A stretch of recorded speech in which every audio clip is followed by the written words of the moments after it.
Damos comienzo con el compañero Sammy, que va a dar una pequeña introducción del tema.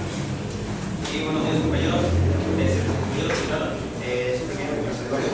El tema se llama conflictos en instituciones educativas y gubernamentales. Este tema va a abarcar más que nada sobre los conflictos que ha habido durante la pandemia, en estos tiempos que estamos viviendo de nuestras carencias y una crisis que estamos pasando, tanto económica, también se ha habido afectada la educación en ese aspecto. Pues, como decía mi compañero, esta pandemia afectó sobre todo en el área educativa y instituciones, dejando así muchos conflictos que afectan tanto a los docentes como a los alumnos, que más adelante se dará cuáles son esos conflictos, causas del porqué y También tocamos el tema sobre ciertos temas políticos, como serán los desvíos de recursos, de la corrupción que se ha visto durante estos tiempos que estamos viviendo en las escuelas públicas, en las universidades. Todo eso vamos a englobar el día de hoy. Y bueno, damos inicio. Joven, muy buenos días. Antes de nada quiero agradecer la invitación que se me hace al profesor, al grupo, en especial al equipo que confía en mi persona, y la cual agradezco mucho. También quiero manifestarle la emoción de mi edad cuando me hacen la invitación y se me viene a la mente varias cosas. ¿Qué es lo que tengo que aportar con ustedes? Y cómo estar con un grupo de jóvenes entusiastas, con un grupo de jóvenes con ganas de mejorar al mundo entero, aunque se rían, aunque digan eso no es cierto. Los jóvenes actualmente, de una u otra manera, tienen mucha información, falta canalizarlos, falta el recurso para que logren sus metas. Bueno, quería empezar. La escuela es una institución que educa para la vida, y en la vida hay que saber convivir. Hablar de los problemas socioeconómicos de una región, de un país o del mundo entero es muy complicado. ¿Por qué? Porque tienen factores y características peculiares que nos obligan a estudiarlos por regiones, por grupos o de forma global, para así sacar una propuesta que nos lleve a superar todo lo que implica la cuestión educativa. México no es la excepción en estos conflictos en las instituciones educativas y gubernamentales. Quiero contextualizar algunas cosas de forma general para que podamos entender un poquito de los problemas que tenemos en México principalmente. Y para ello digo que es importante ver a México como un todo, y por aparte Oaxaca como el estado que nos toca vivir y como ha sido. Les decía anteriormente, hay diversas razones. A veces hablamos de cultura. Acá el compañero trae el tema de multiculturalidad, ¿sí? Quería hacerles alguna pregunta. ¿Alguien de ustedes, a todos, sabe quién está a cargo de la política educativa actualmente? ¿Cómo se llama?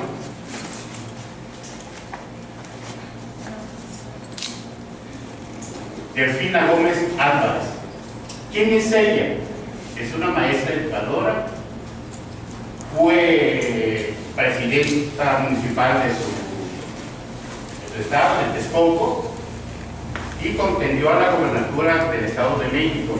¿Sí? Esos son los méritos que ella tiene para ser la secretaria de Educación. Mencionamos esto porque hay parte que dicen personas que conducen, que son directivos de ciertos puestos y a veces no concuerdan con la preparación que tienen para el tema que tratan, y en especial la educación.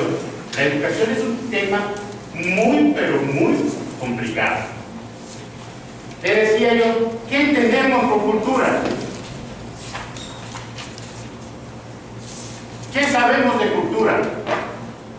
Cultura es el desarrollo tecnológico, industrial, científico de un país, o es las múltiples manifestaciones culturales de un pueblo.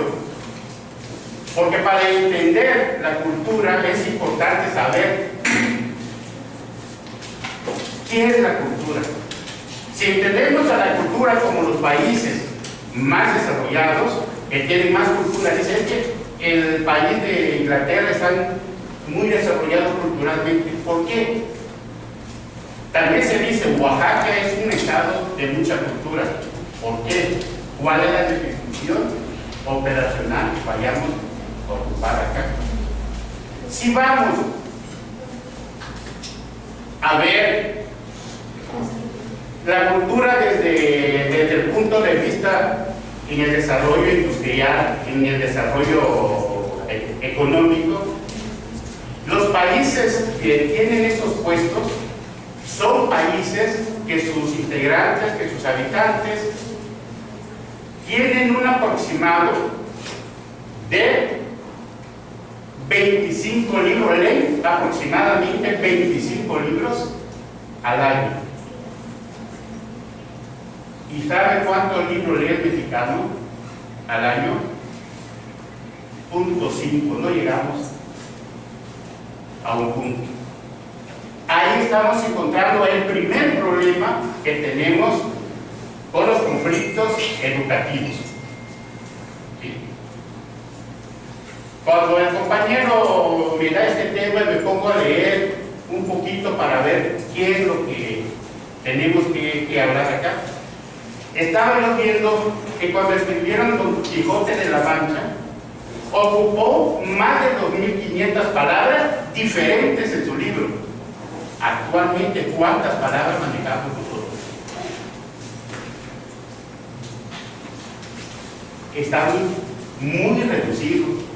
Y de esas palabras ocupamos unas que son basura, ¿no? ¿Qué onda, güey? Claro. Entonces, acá radica uno de los problemas.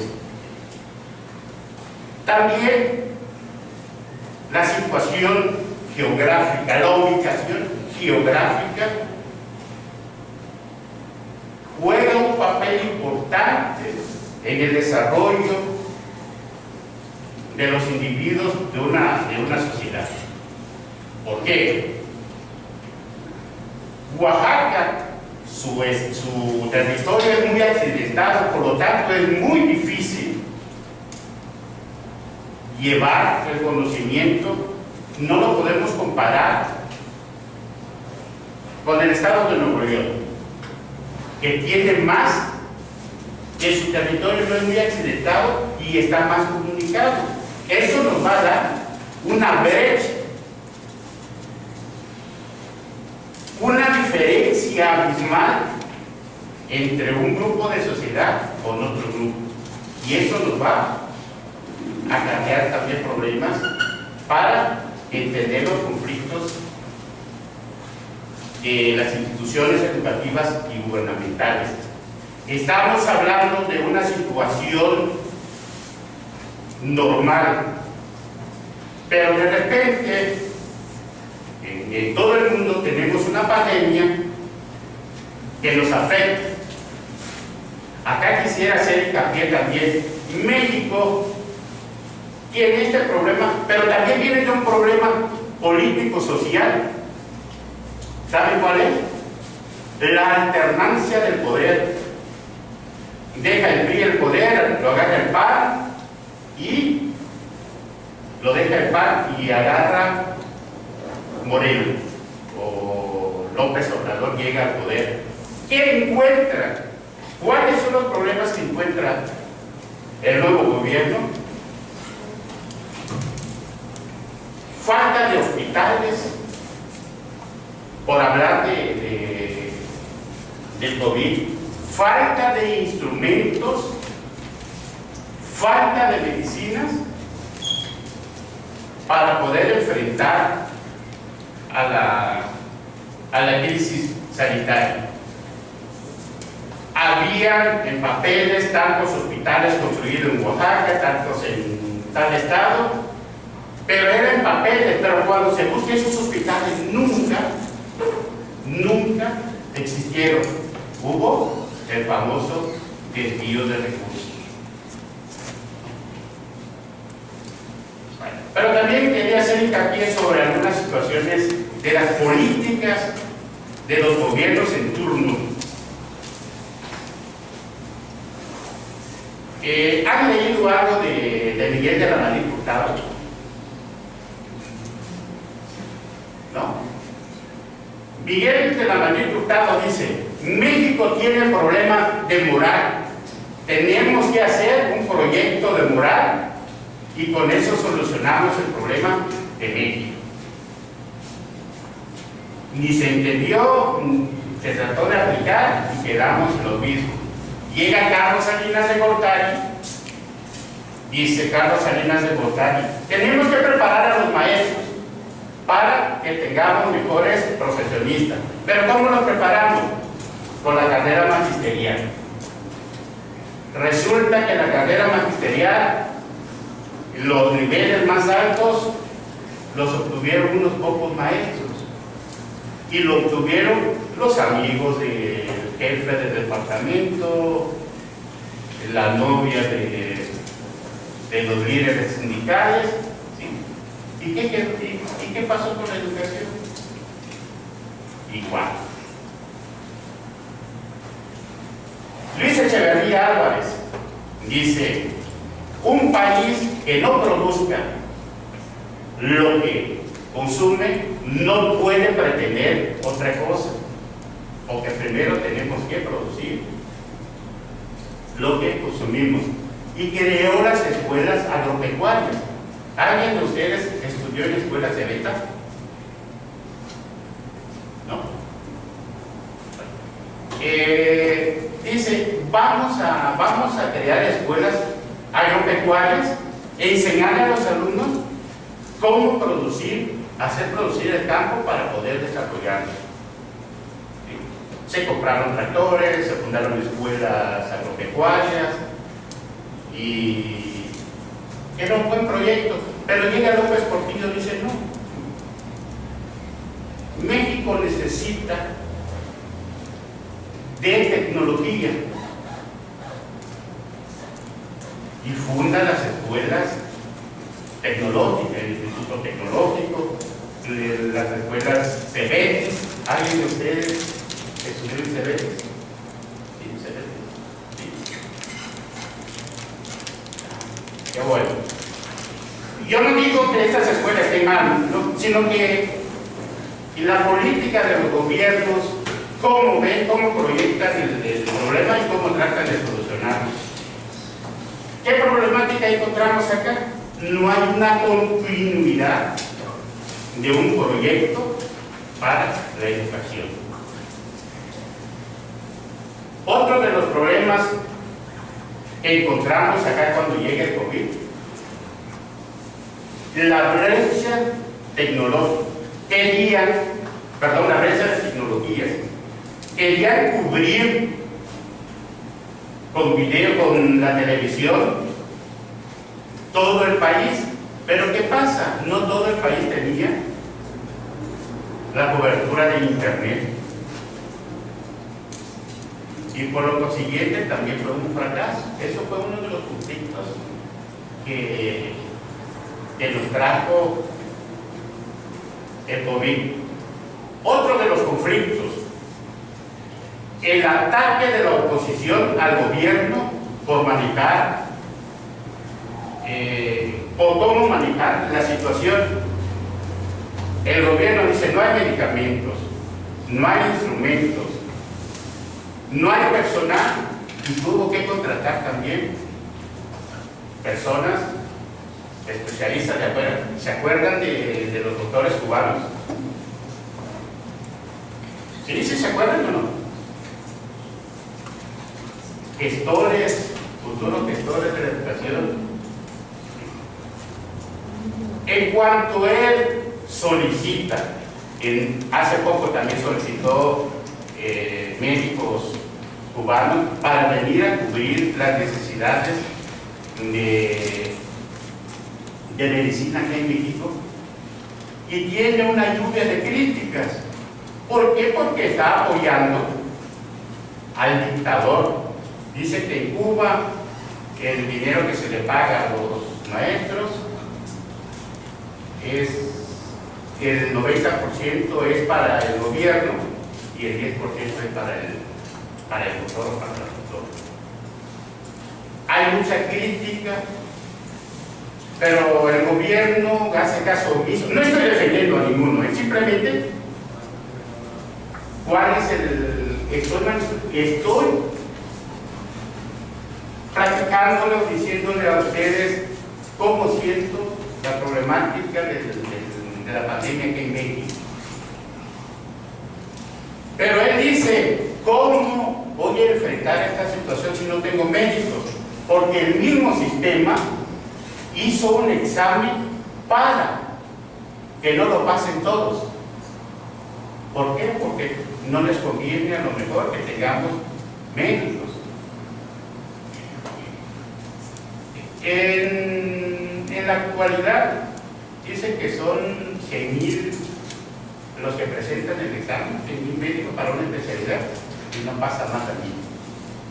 Hay una gran demanda. El gobierno dice que es por eso que contrata a personas de pueblo.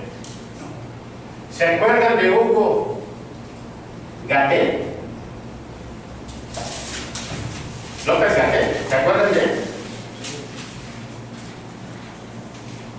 ¿Sí, no? Era el encargado o el timón de enfrentarse, directo, de enfrentarse al COVID. Y a cada rato hubo hasta una organización de secretarios de salud que estaban pidiendo su cabeza, que se retirara. ¿Por qué? Porque no estaban de acuerdo con sus políticas. A él le echan la culpa de las muertes por COVID acá en México. Y el presidente nunca se dijo: no, pues tengo problemas con esta gente, los saco a un lado, pongo otro. Pareciera que nada más tenía una persona capacitada para ese puesto.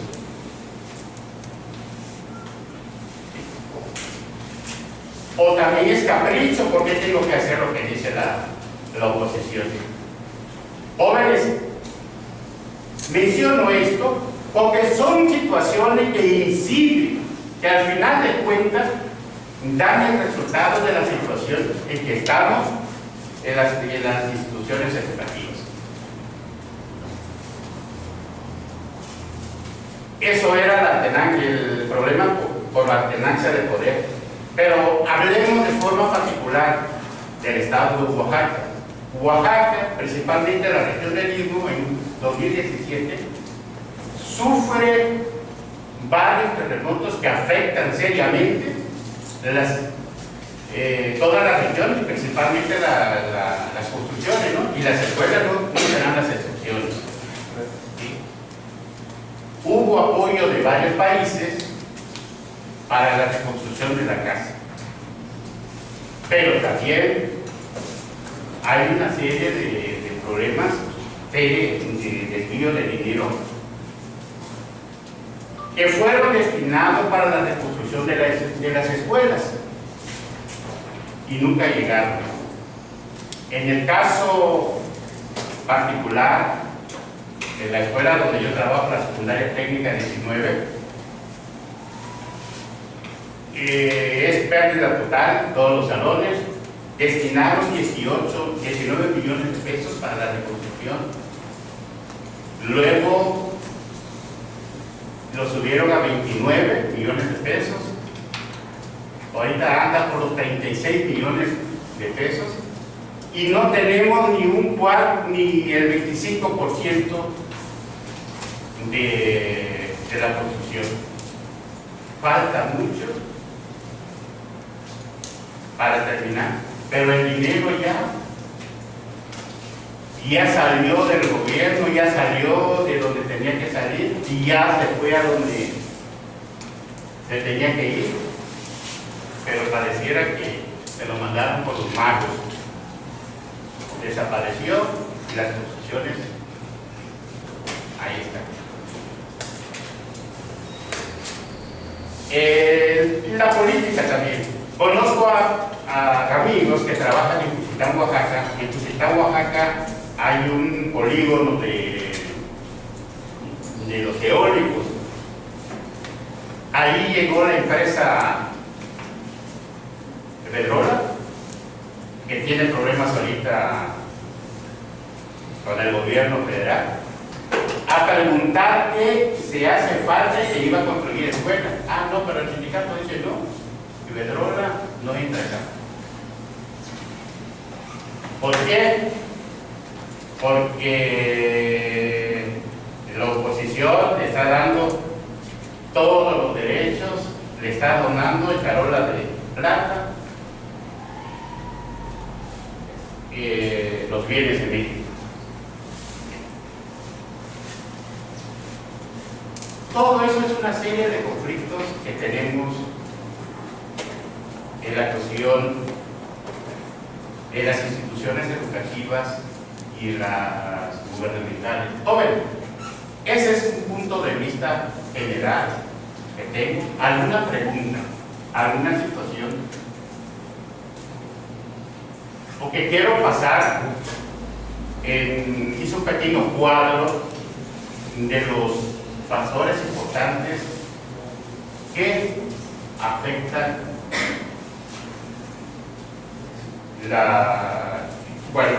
que son conflictos en las instituciones educativas y gubernamentales. ¿Alguna pregunta? Bueno, nosotros sí queremos hacerles algunas preguntas.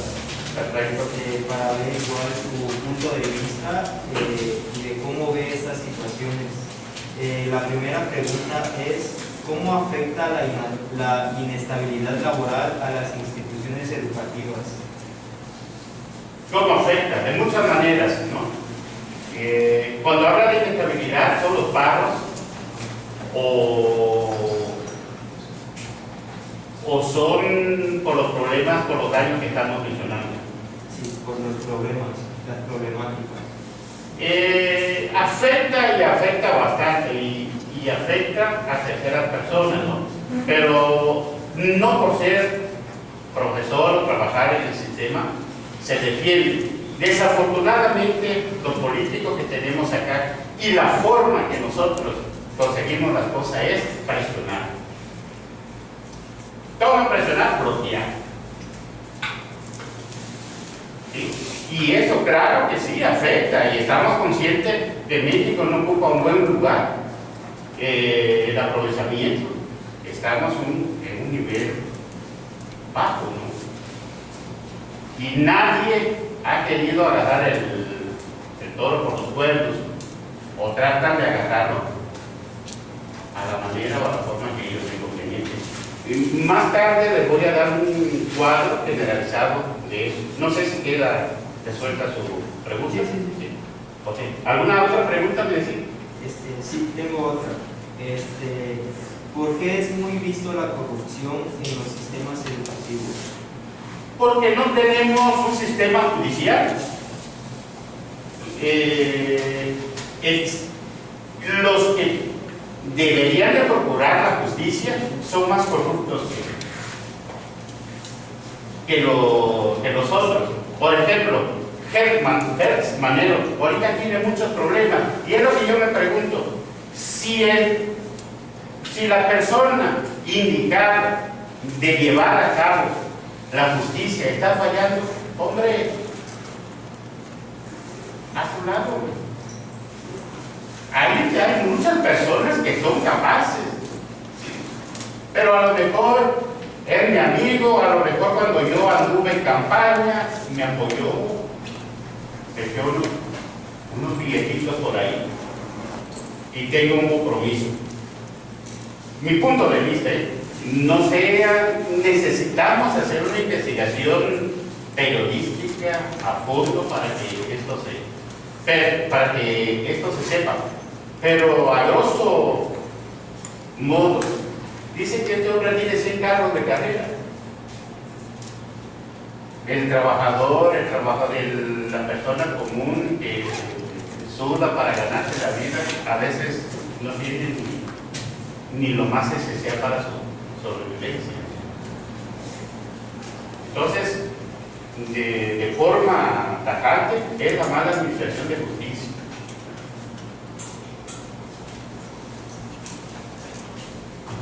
¿Alguna otra pregunta?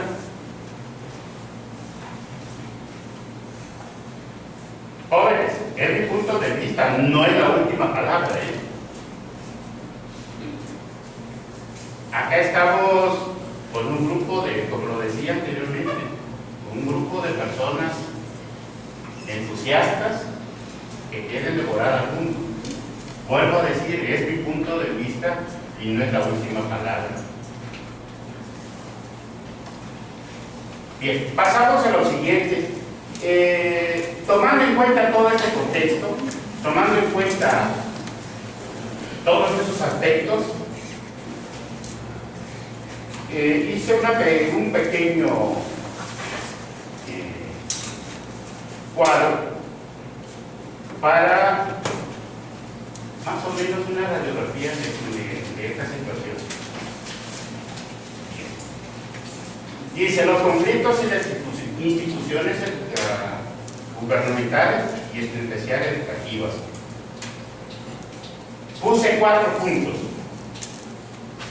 o encontré 4 puntos importantes. 1, ideológico-científicas. 2, relaciones con el poder. 3, relaciones con la estructura. 4, relaciones con cuestiones personales. En esos 4 aspectos son los que más se sienten en la cuestión de los conflictos. En el sector ideológico científico, aquí es muy importante, porque ustedes como alumnos ven las propuestas educativas, las corrientes educativas, y cada quien defiende su pensar, su forma de ver las cosas. Uno sería las opciones pedagógicas diferentes. Cada autor tiene un punto de vista y no se llega a un acuerdo, a un punto de vista generalizado. Seguimos con el primer punto. También tenemos las opciones ideológicas, la manera de pensar, principalmente acá en México, de los políticos. ¿Se acuerdan de PRD? En su nacimiento defendía una cosa y ahorita hace alianzas con su enemigo acérrimo, con el PRI.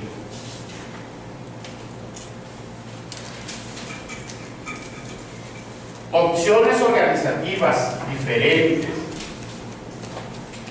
A veces hay dependencias que manejan un rubro que no les corresponde.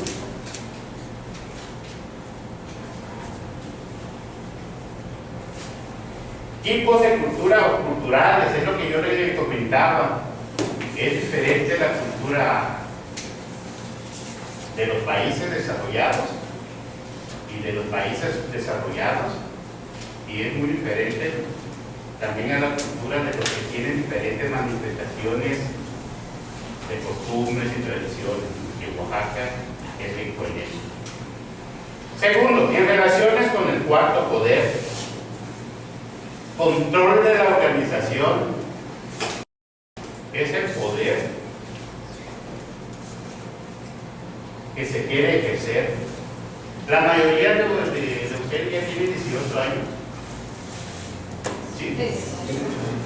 No han recibido, por ejemplo, más o menos en épocas de elecciones, ten 500, ten 1000, ten 2000 pesos y votan por X partido.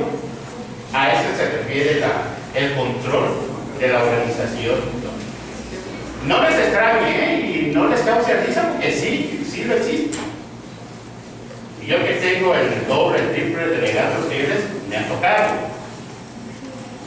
Y me han dado ganas de agarrar esos 2000, 3000 que dan. Acceso a los recursos. Muchos no tienen esa capacidad para poder lograr su propósito, ¿no? Bien, y número 3 de las relaciones con la estructura, la ambigüedad de los proyectos, las metas y las funciones de cada parte. El aislamiento, la debilidad organizativa. Hace rato el compañero decía que guardáramos la postura. ¿Saben? Eso a mí no me afecta porque tengo 20 y tantos años en la educación. Si yo no logro transmitir emoción en clase, pues simplemente los demás es más interesante la plática que tengan, es más interesante el mensaje de WhatsApp, es más. Esa es una de los problemas que tenemos en la debilidad de la organización. Los contextos variables. ¿Cuáles son los contextos variables? Situaciones diferentes. Por ejemplo, queremos hacer un pastel, pero no tengo todos los ingredientes. Otros tienen los ingredientes y al final de cuentas se hace, pero no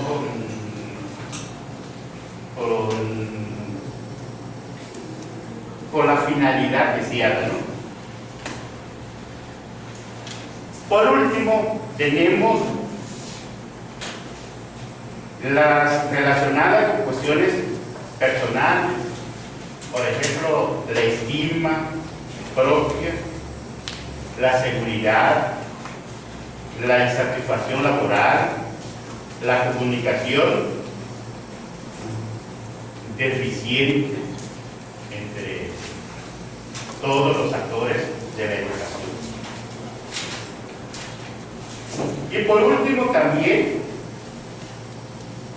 la conductual, que es el maltrato físico, que consiste en pegar, amenazar, el maltrato verbal, insultar, hablar mal de alguien, difundir rumores falsos, amenazar, intimidar, o el maltrato mismo, que se combina todo. Jóvenes, eso es lo que pudiera yo aportarles en los conflictos. Tengo 25 años en el tema. Siempre me he hecho la pregunta: ¿qué debo de hacer para superar la educación y los problemas en México? Y no me lo he podido contestar por muchísimas razones. Pero de lo que sí estoy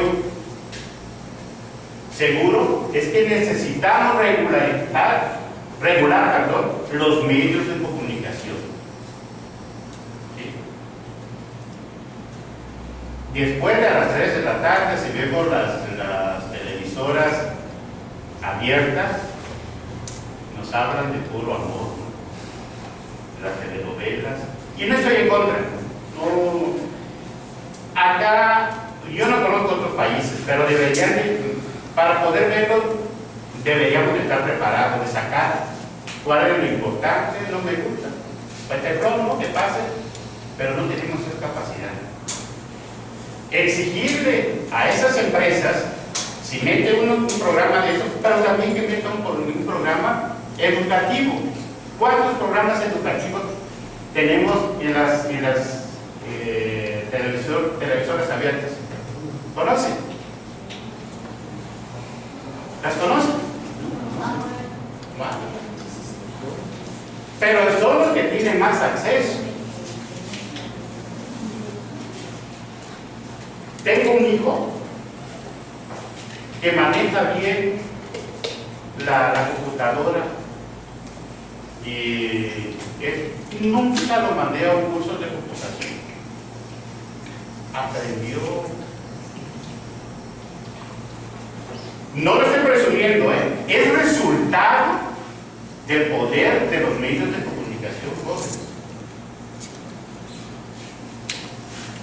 Un chamaquito de 5 o 6 años maneja súper bien esto, la computadora, para su bienestar, no, porque si le decimos, ¿sabes qué? Hazme unas representaciones gráficas de unas cantidades, no lo sé hacer, no sé manejar.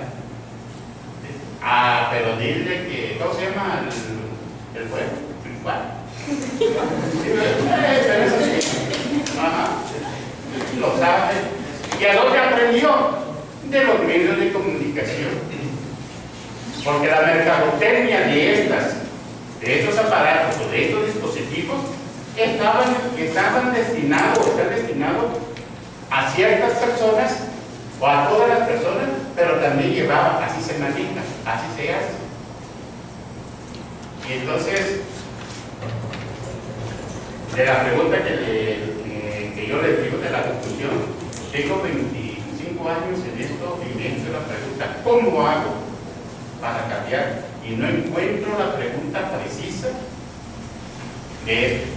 Dice que cuando se me va el primer secretario de Educación de México que dijo, por mi raza hablará el Espíritu, se me fue su nombre, viene el logotipo de Ronaldo. Oaxaqueño, José Vasconcelos. ¿Sí? Este hombre dice que en burros llevaba las cajas de libros en los lugares más apartados. ¿Por qué? Para que la gente tuviera acceso al conocimiento. Porque uno de los elementos, uno de los instrumentos del conocimiento es el libro, ¿no? Porque con el libro podemos pasear, podemos trasladarnos a diferentes partes leyendo los libros. Jóvenes, con esto concluyo. Les agradezco su atención. Si hay alguna pregunta, con mucho gusto. Nada. Pero mi compañero antes va a dar un pequeño resumen o una conclusión de todo lo que va a hacer. Bueno, pues yo les daré una breve conclusión de todo lo que comentó el invitado. Y pues básicamente es que durante este breve conversatorio pudimos apreciar las diversas problemáticas que sufrimos como sociedad mexicana en cuanto a la educación y al mal gobierno. A su vez comprendimos los diversos factores que influyen a la realización de estos hechos, además de una breve descripción de cada uno de ellos. Esto con la finalidad y la búsqueda de un mejor régimen de gobierno y la creación de conciencia ante los aquí presentes y para que juntos fomentemos la democracia por la que tanto hemos batallado durante todos estos años. Muchas gracias y les cedo el lugar a mi invitado. Mi compañero Josué con mi compañera Cecilia va a dar una pequeña introducción. Muy bien, buenas tardes a todos seguramente. Atendiendo a los sistemas educativos nuevamente, nuestro tema es los procesos de educación y enseñanza y aprendizaje en las zonas rurales desde el enfoque tecnológico. En este tema es lo que queremos abordar cómo ha sufrido el impacto de la educación desde que llegó la pandemia de cómo el profesor se ha dificultado ese proceso para transmitir la enseñanza a los alumnos, sabiendo que el uso de la tecnología no es muy bien usado entre los docentes actualmente. Ha habido una desactualización de los docentes, una falta de preparación, y es por eso que en este presente tema se pretende plantear las experiencias de un profesor que ha encarado todos esos procesos. Y en eso estaría puntos importantes como el aprendizaje, el uso de la tecnología, la apropiación de la tecnología y los métodos de enseñanza, atendiendo también a la línea de interculturalidad. Bueno, después vamos a tocar 3 puntos importantes para los temas secundarios, que son las estrategias políticas, la economía y el desarrollo. Bueno, la economía pues se encarga de gestionar los recursos de las organizaciones y empresas. Las estrategias políticas pues van a estar se encargan de las políticas, y el rol docente pues es que el docente guía a la y a los estudiantes de la educación. Buenos días, jóvenes. Es un honor, un placer estar aquí en esta institución.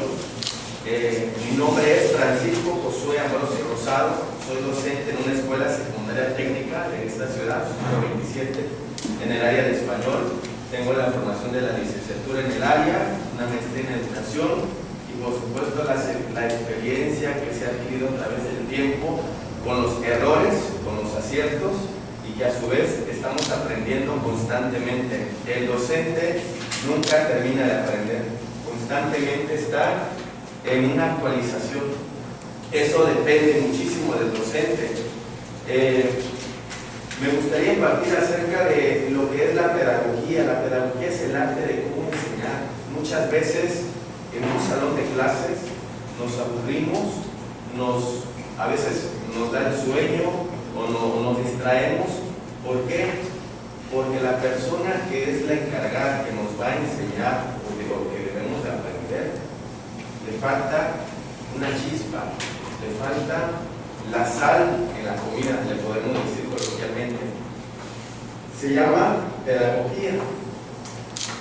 Cuando inicié, así como ustedes, estuve sentado en la normal, también tuve mucha inquietud de querer ser un buen maestro, de querer ser un buen docente, pero ¿cómo hacerlo? ¿Quién me lo enseña? El tiempo, a través de las observaciones y las prácticas docentes que me imagino en un futuro ustedes van a realizar. Ahí tuve un primer encuentro con los alumnos. Cuando fui a hacer mi primera observación y práctica docente, fui con mucho miedo, con mucho temor, porque a pesar que yo tenía las herramientas, se me hacía un poco difícil cómo enseñarlo. Tuve una maestra que me orientó y me guió para poder aterrizar mis dudas y mis problemas en el aula. Y cuando llegué al grupo de secundaria, primer grado, fue un grupo en una comunidad rural, en la Mixtequita, Oaxaca, cerca de Palomares. Entonces, encuentro con un grupo de 30 a 35 alumnos, y al pasar lista, le comento a una de las compañeritas que estaban ahí, no me quería dar su nombre ni quería contestar nada, y estuve aferrado a que hablara. ¿Cuál es tu nombre? ¿Por qué no hablas? Y en ese momento la niña empieza a llorar. Y sus compañeros me dijeron, profe, es que así es ella, por todo llora, no habla, es una persona inexistente en el grupo, brínquela, me decían. Fue mi primera prueba como docente, no supe qué hacer. Llegué a la siguiente semana con la maestra de español, la maestra de pedagogía, y le digo, este problema me enfrenté en un salón de clases. Lloró una alumna en el salón y no supe qué hacer. La dejé llorando y continué la clase. ¿Sabes qué, Paco? Me dijo. Lo que faltó ahí fue un tacto pedagógico. Se le llama tacto pedagógico. Ese tacto pedagógico casi no lo manejan los maestros aquí en Oaxaca, y a nivel nacional tampoco. Es muy importante que cada docente tenga un tacto pedagógico. ¿Cómo te puedo explicar? explicar qué es el tacto pedagógico. Si tú tienes una herida aquí en el brazo y te está doliendo, llega otra persona y te hace así en la herida, ¿qué va a ocurrir? Vas a gritar, te va a doler. Es lo mismo que ocurrió con tu alumna. ¿Cómo te llamas? ¿Cómo te llamas? Habla, menciona tu nombre. La estaba yo martirizando en el salón de clases. Ahí entendí que el salón de clases es un santuario de la educación. No es una cafetería. No es un parque de la juventud. Este salón de clases, jóvenes, yo les invito que le tengan mucho respeto, porque es una responsabilidad de estar de este lado a estar de aquel lado. Entonces, me aprendí y me memoricé bien que el tacto pedagógico es la clave del docente para que pueda trabajar con los alumnos y que los alumnos le respondan. A partir de ahí, el docente se convierte en un investigador.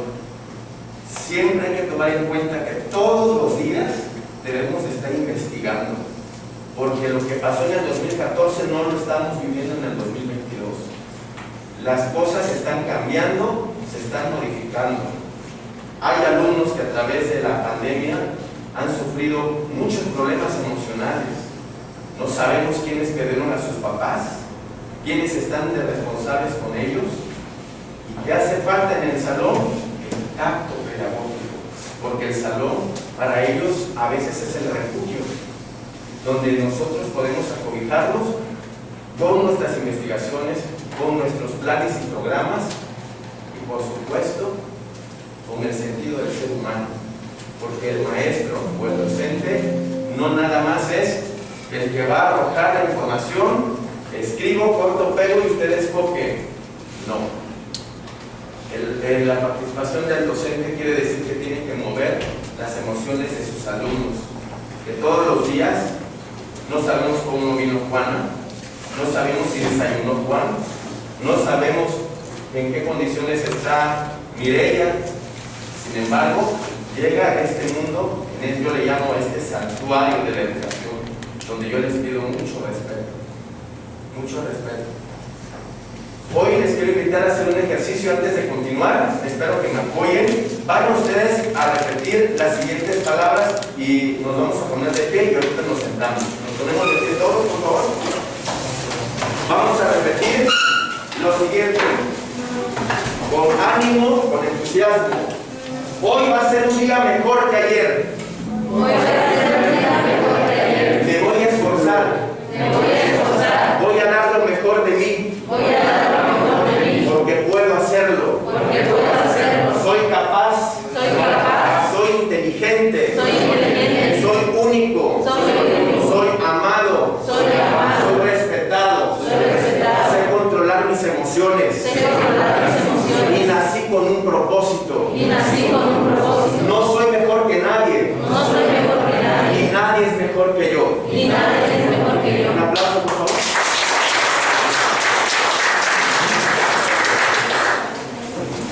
Este ejercicio se los comparto a ustedes porque todos los días los trabajo con los alumnos de secundaria aquí en Ixtepec.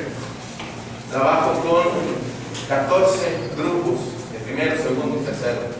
Los 14 grupos me siento yo muy privilegiado de poderlos analizar, poderlos guiar, poderlos ver, poderlos sentir desde ese lado y también orientarlos. En el área de español, que es donde tengo la especialización, también me he encontrado con un grave problema.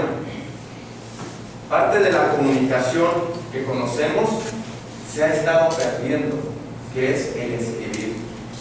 Si ustedes les preguntan a sus papás, a sus abuelos o a las personas mayores cómo se comunicaban antes, era a través de cartas. Cartas impresionantes, cartas hermosas, unas letras que ustedes desearían tener. Por eso ahorita la juventud, si ustedes se dan cuenta en sus cuadernos, en cuadernos de otros compañeros, no hay buena caligrafía. No hay buena caligrafía. Nos falta escribir, jóvenes.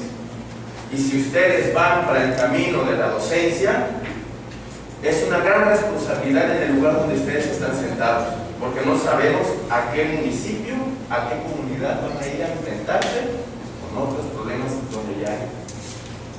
Nos falta la caligrafía, nos falta escribir, nos falta leer, nos falta investigar. Constantemente el docente tiene que estar investigando. La educación a distancia es un punto también muy importante, ya que no nada más se dio en época de pandemia. La educación a distancia ha existido desde el 20 de diciembre de 1944, cuando se hacía la educación por correspondencia en la gubernatura, en el periodo de Jaime Torres Bodet. En la segunda generación de educación a distancia ocurre en 1950 a 1980 y es la telesecundaria. ¿Han escuchado de la telesecundaria? Sí. También es un método de enseñanza a distancia. Yo recuerdo también que tuve amistades de la sierra donde ellos tuvieron la oportunidad de tomar una clase en telesecundaria.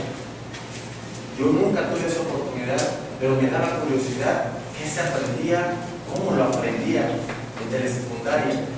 Y me comentaban que habían capacitadores donde les ponían la cinta, la película, tocaban el tema y ellos se ponían a escribir. Nada más. Qué interesante. Ahorita casi ya no se ocupa, pero que ya está quedando obsoleta este método de telesecundaria. Y la tercera generación de 1980 a 1995 llega la tecnología que está asociada con el Internet, que es ya de un tiempo para acá empezamos a conocer diferentes plataformas. Pero ¿qué ocurre en este evento del 2020? Llega la pandemia y ahí se suscita otro problema más para la educación, un problema más severo. ¿Por qué? Porque en el área de docentes hay muchas personas capacitadas de diferentes edades. Los jóvenes o los docentes recién egresados quizás se les puede hacer un poco más fácil porque pues se han interactuado más con la tecnología. A comparación de maestros que tienen 65 años, 50 años y que toda la experiencia ha sido presencial y oral, es más difícil todavía para ellos, porque también tuvimos la experiencia de decir, maestro, ¿cómo voy a mandarle las tareas? Yo no le entiendo el correo electrónico, no le entiendo la plataforma. A ver, maestros, a partir del próximo mes, ustedes van a buscar la forma de dar clases en Zoom. ¿Qué es eso? ¿Cómo se maneja? En Zoom. Ustedes tienen que dar las clases en Zoom y coméntenle y ustedes organicen a sus grupos para que se esté aprovechando la educación, porque esta pandemia no dice para cuándo va a finalizar, pero la educación el tiempo está transcurriendo. Nos enfrentamos al problema de la plataforma de Zoom y muchos maestros no podían, no le entendían, y la última opción que tuvieron era por medio de videollamadas y WhatsApp, pero tuvieron una solución de poder seguir dando clases a distancia. Las nuevas tecnologías están, el correo electrónico, se convirtieron en aulas virtuales, se convirtió en una educación en línea, lanzaron nuevas plataformas, se utilizó el WhatsApp, el YouTube y Spotify en este tiempo de pandemia. Fue un problema para la educación. Aparte del problema del maestro y la capacidad de poder lograr tener una clase en una plataforma de Zoom, también lo tenían los alumnos, pero no los alumnos en cuestión de querer aprender, sino en la economía, porque muchos de los jóvenes, de los alumnos, de los estudiantes, sus papás eran comerciantes y que vivían al día, y nos hacían comentarios, nos mandaban la lista. Juan Martínez no se va a poder conectar esta semana porque no tiene teléfono, y el que tiene no es para la plataforma. Que el alumno va a trabajar y no va a poder integrarse a la clase. Muchos problemas se suscitaron en la educación aquí en México y y en el mundo entero, pero yo hablo, por ejemplo, de nuestro estado, de nuestro municipio, donde nos enfrentamos a un problema con la educación, donde el alumno quisiera estar en clase, pero no poder hacerlo por los recursos económicos. La innovación en la educación, hay un autor que se llama Juan Manuel López. Él siempre está arrojando lo más interesante de la innovación. Esto lo tuve que investigar también, porque de la mano vamos trabajando en cada ciclo escolar. Son 8 métodos nuevos de la enseñanza. Uno es el aprendizaje basado en el pensamiento. Quiere decir que el alumno es libre de pensar, libre de actuar, libre de hacer, pero bajo una guía. 2, el aula invertida. 3, aprendizaje basado en proyectos. Anteriormente, antes de la pandemia, yo trabajaba con el aprendizaje basado en proyectos. Nosotros calificamos cada bimestre. Entonces, yo me tenía que organizar con mi grupo de español de primero, segundo y tercer grado y tenía que organizarlos por equipo. Durante los 6 o 7 contenidos que se veían en un bimestre, de todo lo que se aprendió, ellos lo tenían que proyectar de manera física. ¿Cómo? Pues cada integrante son 6. De esas 6 cabezas tiene que salir un proyecto. ¿Para qué? Para que nos dé a conocer si realmente entendió, comprendió lo que se vio en un bimestre. 4, aprendizaje cooperativo. 5, aprende jugando. No sé si ustedes llegaron a conocer lo que es el Papalote Museo del Niño en la Ciudad de México. Este centro es un centro educativo especialmente para los niños y para todas las generaciones, donde utiliza la química, la filosofía, la lectura, pero a través del juego. Quiere decir que no te van a poner la Biblia y leerlo, te van a buscar un método de enseñanza donde se te hace divertido y tengas esa iniciativa de querer aprender. Pensamiento de diseño. Cada uno de nosotros tiene una forma de enseñar diferente. Cada uno de nosotros y cada uno de ustedes tiene una esencia, que en algún momento esa esencia de ustedes la van a compartir con sus alumnos. La esencia es muy importante y yo les sugiero que no la cambien. Tienen que buscar su esencia si aún todavía no la entienden. Por eso les di el ejercicio al inicio de la motivación. Se dice que las palabras tienen poder. Lo que uno menciona es lo que va a ocurrir. Entonces, cada mañana, todos los días, hacemos este ejercicio de yo soy mejor, yo puedo, soy capaz. Y es en ese momento donde ocurre la magia y los alumnos, que eran de todos, tienen la disposición de trabajar. Por último, el número 8, aprendizaje basado en competencias. ¿Qué quiere decir esto? Este tipo de aprendizaje basado en competencias quiere decir que vamos a unir o intercambiar los diferentes proyectos que tiene cada equipo en el salón. Si son 5 equipos, el primer equipo va a mostrar su diseño, su proyecto y de cómo lo elaboró y qué es lo que aprendió, qué es lo que entendió. Y así sucesivamente. Nosotros nos damos cuenta cómo queremos tener una mejor disciplina, una mejor enseñanza. El rol del docente es muy importante porque el rol del docente tiene que tener siempre estrategias didácticas, estrategias pedagógicas, y muchas veces los alumnos me comentan, profe, ¿y cómo hago si yo no lo sé hacer?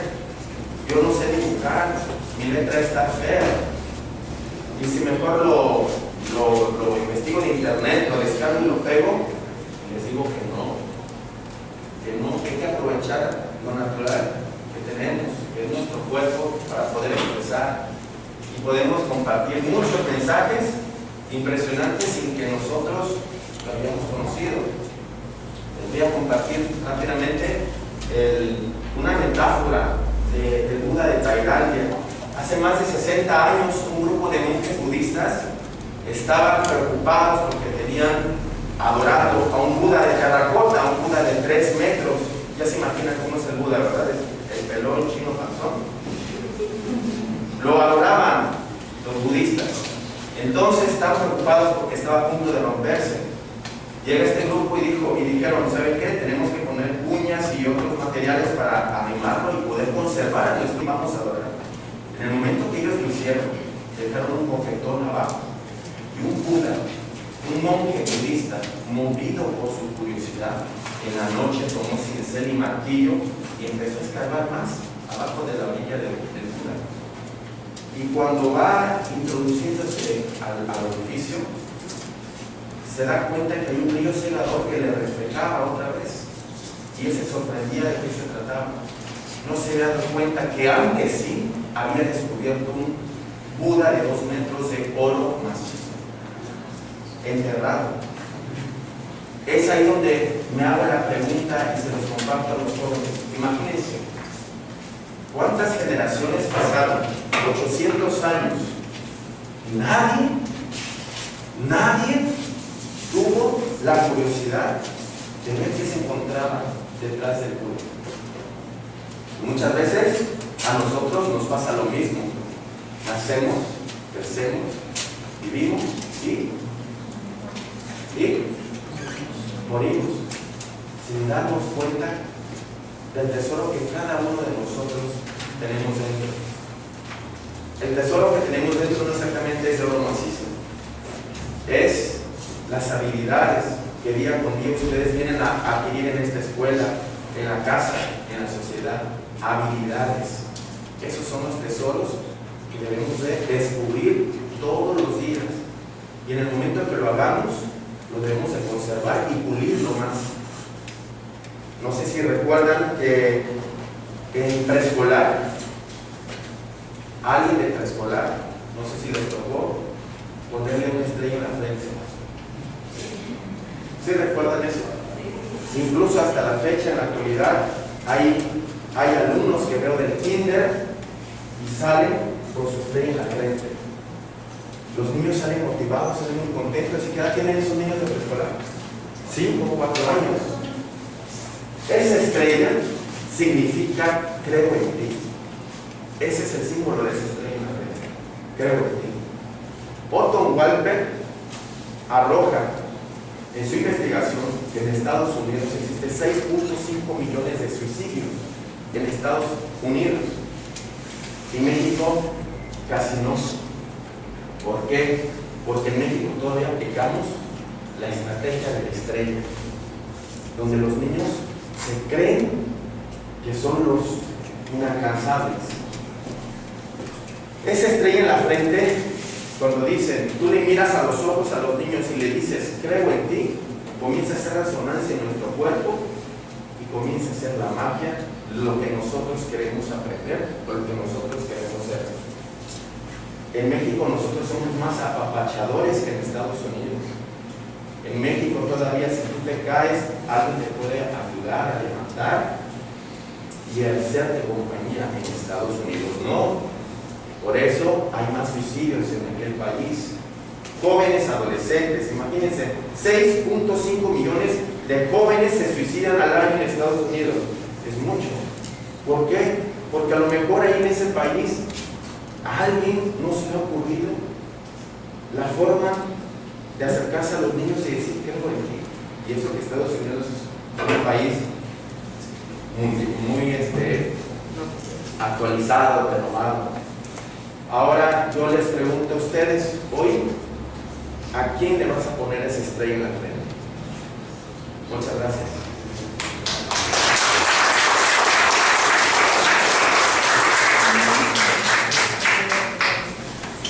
Buenos días, compañeros. Les voy a compartir una pequeña información para aclarar lo que es este conversatorio. El área de interculturalidad conjunta grupos académicos interesados en distintos planos de investigación y la intervención educativa de diversos sectores o culturales. Se ocupan también de temática y procesos sociales y culturales como la interculturalidad y la multiculturalidad y de derechos humanos y valores de la educación. En este área de interculturalidad se se han desarrollado estudios sobre la diversidad cultural, lingüística y educativa, problemáticas particulares de jóvenes y adultos de género, alfabetización, derechos humanos, ciudadanía, medio ambiente, migración y formación de distintos niveles de enseñanza. Eso sería todo de mi parte. ¿Hay alguna pregunta, alguna duda acerca de estos temas que abordé? ¿Alguien que quiera...? Yo tengo una pregunta. Sí. Bueno, que tiene que ver con la educación en general. Bueno, en los últimos años se ha popularizado un planteamiento en el cual se glorifica la educación. Esto popularizado principalmente por los empresarios multimillonarios, de Mark Zuckerberg, Bezos, o demás, en el cual plantea la educación como la solución a los problemas del país. Por ejemplo, ustedes por pobreza, delincuencia, invierte en educación. Quisiera saber si usted está de acuerdo con ese planteamiento o qué tan cierto es que invertir en educación podríamos construir nuestro país. La educación sigue siendo un conflicto. La educación sigue siendo un conflicto porque tenemos que utilizar siempre el método de la triangulación, que es los padres de familia, el estudiante y la escuela, desde el primer lugar. Todo lo que se enseña en casa se viene a reflejar aquí en el salón, solamente que nosotros tenemos que canalizar, guiar cómo se debe de desenvolver aquí en el salón de clases. Pero es importante tener en cuenta el método de triangulación para evitar ese tipo de problemas. Quisiera hacer otra pregunta también. Bueno, en México, visualmente, es un país en proceso de desarrollo. Bueno, esa pandemia lo golpeó muy fuerte, porque no existen los recursos, las herramientas de computadora, internet y demás. Y en los lugares donde sí existe, por ejemplo aquí, existe tal vez la tecnología, pero no hay experiencia suficiente tanto por medio de los alumnos como de los docentes. ¿Cómo cree usted que podríamos sobrevivir esa problemática o ponerle una solución? Organizarse con los maestros, principalmente. Organizarme con mis compañeros maestros y tomar acuerdos de cómo actualizarnos, de cómo hacer una investigación para que el alumno tenga esa facilidad de poder aprender. Gracias. Bueno, compañeros, pues estamos por finalizar este conversatorio. Espero que les haya gustado y pues gracias por su atención.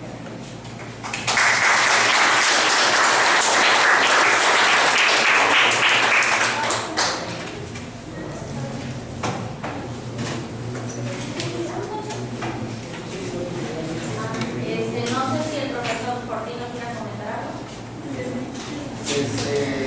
Rápidamente daría algunos apuntes, un tanto rapidísimo, donde los dos ponen unos datos, y me parece que lo rescatable es que en estos efectos de pandemia dejó entrever que hay una crisis filosófica, una crisis operativa, operacional y de instituciones, y que si no se les olvidó o se le olvida al Estado los aciertos que la telesecundaria dejó desde 1950 hasta la fecha.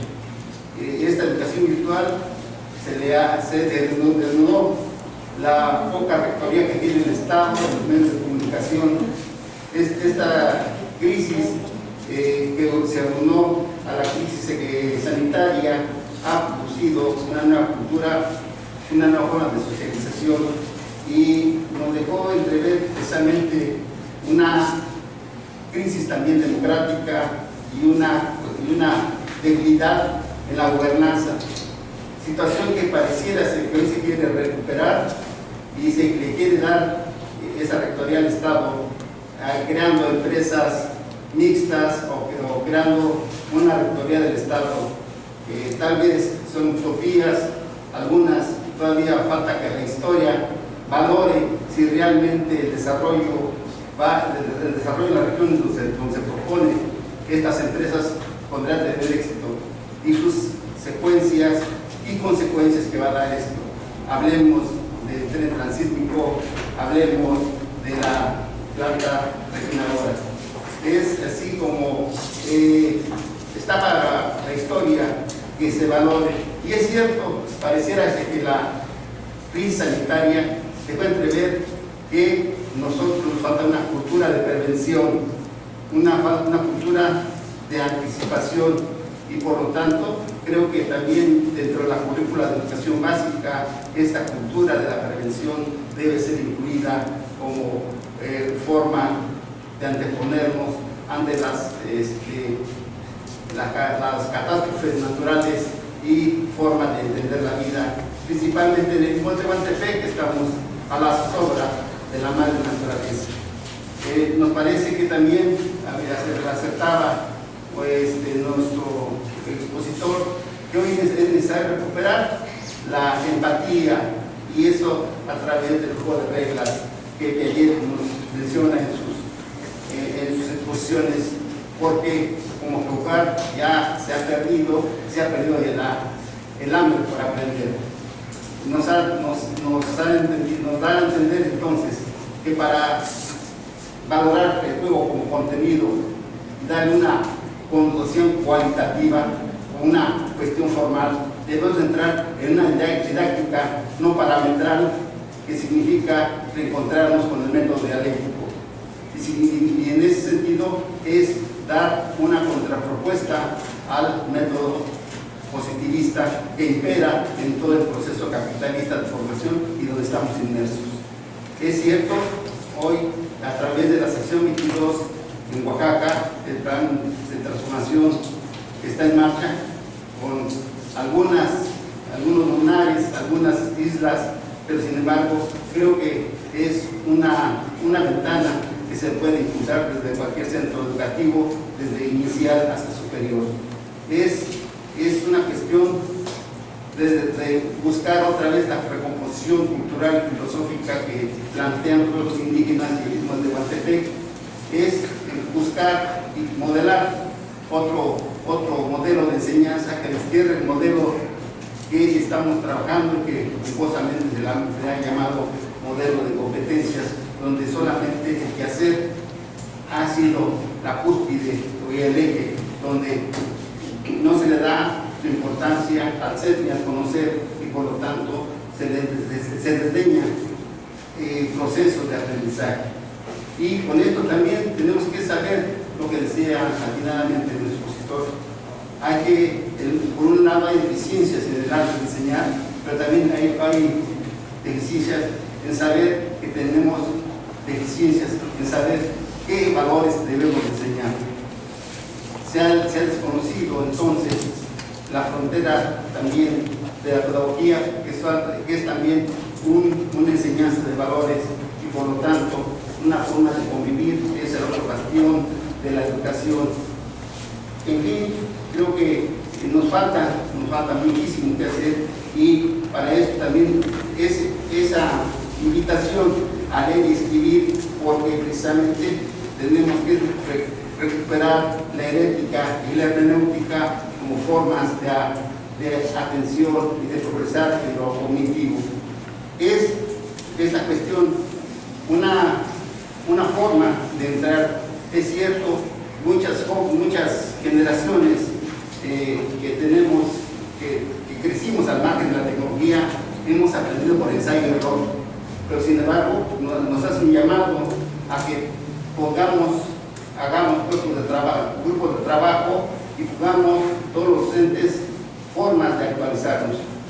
Yo en general me quedaría con esta cuestión de que la lectura y escritura deben ser el poder de transformación cultural en el Istmo de Tehuantepec, y por lo tanto no es una cuestión solamente de demagogia, es una cuestión que todavía no se cumple hoy y siempre, y es el sueño de ayer y de algunos latinoamericanistas sigue presente esa vida, ese hecho todavía en el Istmo de Tehuantepec, y yo creo que todavía tenemos bastantes cosas que hacer en el Istmo de Tehuantepec para pasar de la sociedad civil a la sociedad política y por lo tanto a la ciencia indígena.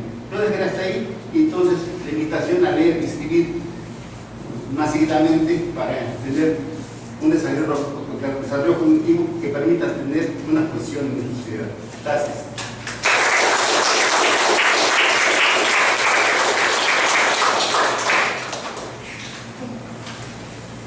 Vamos a hacer